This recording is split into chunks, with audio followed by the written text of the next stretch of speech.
Um dos vídeos mais pedidos aqui no mês de outubro, as duas ações e os dois fundos imobiliários que eu tô comprando. Eu fiz lá em agosto, eu esperei setembro e muita gente já me pediu. Então eu reativei aqui esse quadro e eu vou fazer mensalmente, mais ou menos na metade do mês, falando quais ações e os quais fundos imobiliários que eu tô comprando e alguma perspectiva aí futura baseado também no que está acontecendo no nosso cenário político e econômico. Então, vou falar quais ações aqui, duas ações e dois fundos imobiliários que eu tô comprando e eu não vou mudar, eu não vou ficar modificando muito a carteira. Às vezes você vai ver um insight diferente, mas você vai ver até uma ação que eu já falei no passado. Então, isso acontece quando você é um investidor de longo prazo e as oscilações no curto prazo não te afetam muito. E tem ações aqui que eu tô comprando faz meses mesmo. Todo ano de 2021 eu venho comprando. Então, espero que vocês gostem desse vídeo aqui. Se você gostar realmente, dê uma moral, curta esse vídeo que vai ajudar bastante. Então, bora pro vídeo. Lembrando que nenhuma ação ou fundo imobiliário que eu vá falar aqui é qualquer tipo de recomendação de compra ou de venda. É a minha estratégia, é o meu perfil e é o que eu acredito para o longo prazo. Mas eu vou passar alguns insights aqui para você ter como inspiração e você ter uma movimentação ou um senso crítico sobre o que eu penso aqui e o que eu falo. Então, sem mais enrolação, primeira ação do dia é a Fleury, uma ação que eu já falei faz muito tempo aqui no canal, que eu venho comprando. Fleury, para mim, é uma das melhores ações brasileiras que a gente tem aqui da nossa bolsa, porque ela, dentro do setor dela, ela tem duas características que eu confio muito para o longo prazo. Primeira delas, durante os últimos 15, 20, 30 anos, nossos pais, os nossos avós, eles gastaram muito dinheiro com saúde após dar algum problema, né? Você tem algum problema, alguma cirurgia, no máximo você paga um plano de saúde, mas tem muito dessa questão de acontecer alguma coisa, eu vou ter que resolver. Só que agora, com essa nova geração, isso já vem acontecendo aí na última década, a questão da prevenção é muito mais importante, vem sendo muito mais praticado. Então, obviamente, esse é o core business de Fleury, né? Esses diagnósticos e tudo que a Fleury faz nesse segmento. Vou colocar uma print aqui na tela, vocês conseguem ver vários dos serviços dela.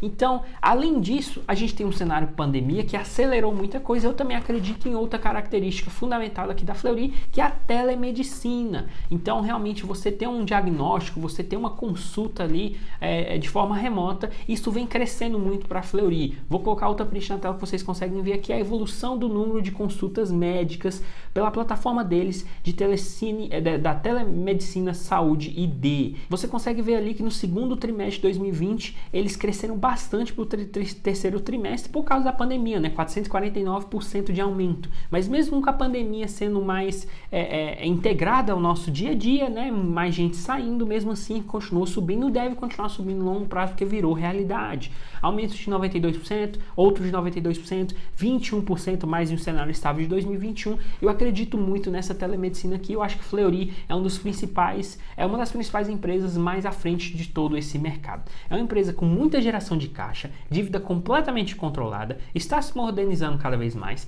Tem um bônus aí que é um dividendo de aproximadamente 4,3% nos últimos 12 anos, margem líquida boa, mais de 12%, PL, preço sobre lucro no momento que eu estou gravando esse vídeo, ali cerca de 14,5%, e CAGR, que é o crescimento anual dos últimos 5 anos de 33,53%, ou seja, uma empresa está crescendo muito, é uma small cap, é um pouco menor, então tem várias características que para mim é muito bom. Então eu invisto Fleury e continuo investindo, tem meses que eu estou comprando. Vem caindo e eu não estou preocupado, porque de novo eu sou investidor de longo prazo e eu realmente acredito que se cair mais é uma oportunidade para mim.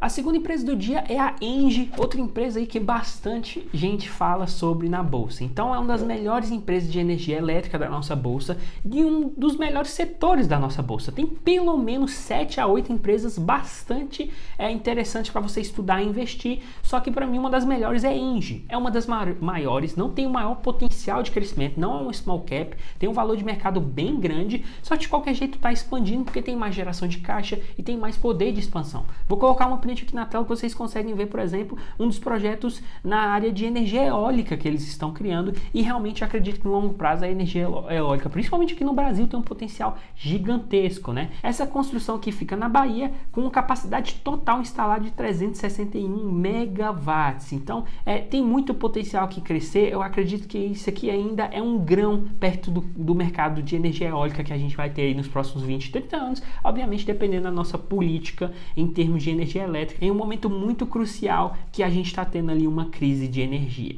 Outros projetos também interessantes da ENGIE, você consegue ver aqui um mapa que eles colocaram no último relatório, essas prints são dos últimos relatórios. Se você não souber como acessar, digita, por exemplo, ENGIE RI, Fleury RI, que você consegue acessar e bota lá a apresentação de resultados, que é bem interessante. Então aqui você tem várias construções, e essas construções são bem importantes para você continuar gerando caixa, para você continuar dando retorno ao CAPEX, que é o investimento que essas empresas fazem. Então, ENGIE, pagadora de dividendos, tem uma dívida ali acima de 1,5 em termos de dívida líquida sobre EBITDA, que é uma métrica que você precisa olhar, só que em empresas de energia elétrica até 2 ali tá tranquilo, não é uma dívida que é tão problemática. Então tem vários motivos que realmente faz eu acreditar que no longo prazo a gente vai continuar construindo, vai continuar aumentando sua capacidade de energia distribuída, vai continuar realmente crescendo, não só em um tipo de segmento, mas em vários subsegmentos da energia elétrica. Então, ENGIE, além disso, também excelente pagador de dividendos que deve continuar pagando bastante.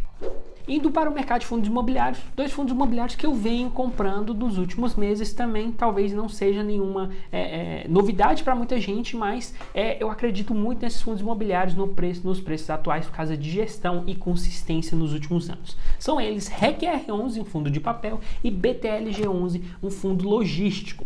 REC-R11 vem cada vez mais crescendo com emissões constantes e emissões aos montes. Vou colocar uma print aqui na tela que vocês conseguem ver 10 emissões nos últimos 3, 4 anos e eles ainda estão passando pela 11ª emissão. São montantes cada vez maiores, porque vem pagando bem, CRIs cada vez mais bem estruturados, que vem pagando bem e tem ali uma diversificação até middle risk, não é um high risk, não é um high yield com um risco tão elevado. Outra print aqui na tela que vocês conseguem ver é a questão da indexação deles, né? Tem muito PCA, tem CDI, então não é tão arriscado e com o Selic subindo eles devem continuar pagando bem. Vão continuar pagando exatamente o que fizeram no passado? Talvez não. Rentabilidade passada não garante rentabilidade futura. Só que REC-R11, dentro de todos os fundos imobiliários de papéis, para mim é um dos que tem melhor risco-retorno nos próximos meses, nos próximos anos. Eu acredito muito no mercado de fundos de papel.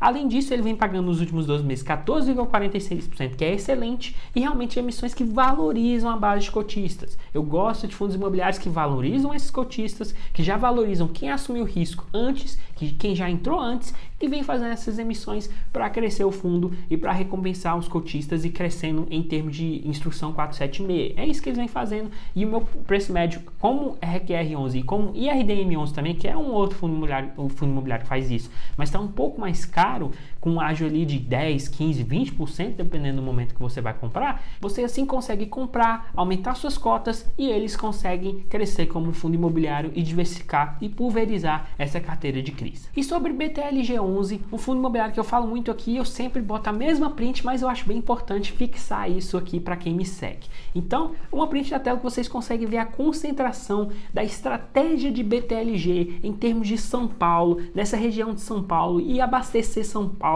com excelentes inquilinos. Então tem excelentes inquilinos, excelentes imóveis, com uma concentração em São Paulo, o que não afeta uma diversificação de uma carteira bem pensada. Então eu, por exemplo, eu invisto em vários fundos logísticos, HGLG, XPLG, invisto um pouquinho em VILG e estou de olho em BRCO. Enfim, de novo, não é qualquer tipo de recomendação. Mas quando eu analiso todos esses fundos, eu analiso como uma carteira completa. Então não tem problema, que muita gente fala de BTLG, poxa, eu vou investir em BTLG que só faz São Paulo. Quando você tem essa estratégia, você pensar como uma carteira como um todo, você consegue pensar, não, eu não tenho só São Paulo, eu tenho com vários fundos imobiliários, eu tenho aqui uma carteira mais completa e aí montar a sua estratégia.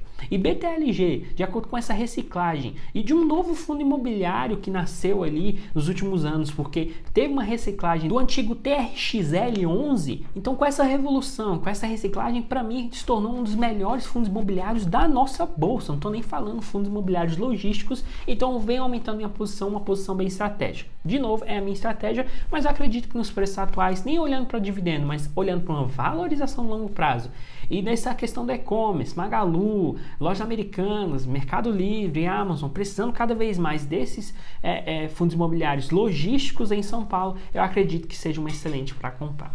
E como bônus para quem assistiu até aqui, eu vou criar um novo projeto chamado Enriquecer em Dólar. Esse projeto já era para ter começado, a gente teve alguns problemas aqui no nosso computador, só que eu já gravei o primeiro vídeo e eu vou postar essa semana falando de 3 ações para o longo prazo. E uma delas eu venho comprando bastante, que é Nike.